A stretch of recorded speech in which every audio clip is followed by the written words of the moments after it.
तर सरकार स्थापनेपूर्वी हालचाली वाढलेल्या आहेत। देवेंद्र फडणवीसांच्या सागर बंगल्यावर नेत्यांच्या भेटीगाठी सुरू आहेत। बावनकुळे, अतुल सावे, चंद्रकांत पाटील सागर बंगल्यावर दाखल झाले। फडणवीसांच्या भेटीसाठी ते पोहोचले।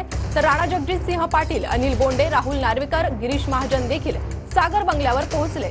अजित पवार गटाचे धनंजय मुंडे देखील आता फडणवीसांच्या भेटीसाठी दाखल झालेले आहेत। सागर बंगल्यावरील हालचालींना वेग आलाय। सरकार स्थापनेपूर्वी हालचाली वाढल्या आहेत। तर देवेंद्र फडणवीसांच्या सागर बंगल्यावर आता नेत्यांच्या भेटीगाठी सुरू आहेत। बावनकुळे, अतुल सावे, चंद्रकांत पाटील सागर बंगल्यावर दाखल झालेले आहेत। अनिल बोंडे, राहुल नार्वेकर, गिरीश महाजन देखील सागर बंगल्यावर दाखल झाले। तर अजित पवार गटाचे धनंजय मुंडे हे देखील फडणवीसांच्या भेटीला पोहोचले। तर सरकार स्थापनेपूर्वी आपण ह्या हालचाली पाहतोय। 5 डिसेंबर रोजी शपथविधी सोहळा होणार आहे आणि त्याआधी आता सागर बंगल्यावर हालचाली वाढलेल्या आहेत।